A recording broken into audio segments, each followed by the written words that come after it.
this video, I want to show you how to fix your Onn remote control of your soundbar in case it's not working properly, or it keeps disconnecting from time to time.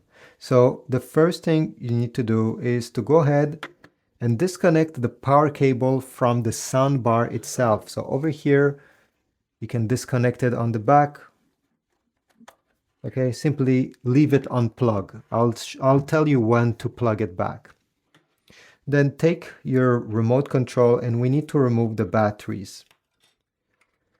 It's a good idea to simply replace these batteries with brand new ones, because once they're a bit used, sometimes they start acting up. Even though they still have some power left in them, the remote control may not be able to fully function. Okay, so remove the batteries. And now what you need to do is to keep press the power button 20 seconds. I know there's no batteries. I know that the soundbar is disconnected, but this will drain all the remaining power from the remote control. After 20 seconds, release. And now I want you to press very hard all the buttons on the remote control. All right. I don't know if you hear, but these buttons have a click. All right. But from time to time, since this is a bit cheaply made, I'll be honest with you, these buttons are staying pushed in. And if one of the buttons, okay, any button stays pushed in, the whole remote control will stop working.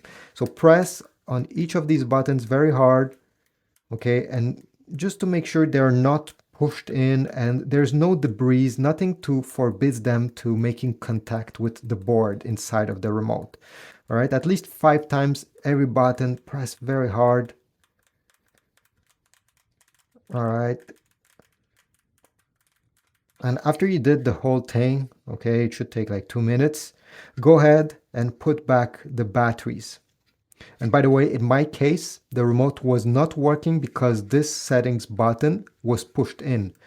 I don't know if you notice, but it doesn't click out. Right now, it's staying pushed in. And even if I press this button, there's no click anymore. This is why I need to unclick it, and this is why I'm showing you this trick. Here we go. Now it's working.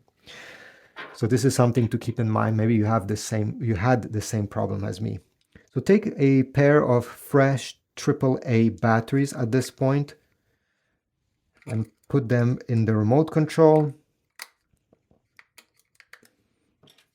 And then you can go ahead and connect the soundbar to the power source. Next, go ahead and power the soundbar with the button on it, not the remote control. Okay, I see hello, and now start using the remote, and fortunately after doing this, it will work the way it should. So thanks for watching. If you found this video useful, take a moment and leave a like. If you have any other tips on how to fix the remote, leave them down below. Subscribe, like, and I'll see you in the next video.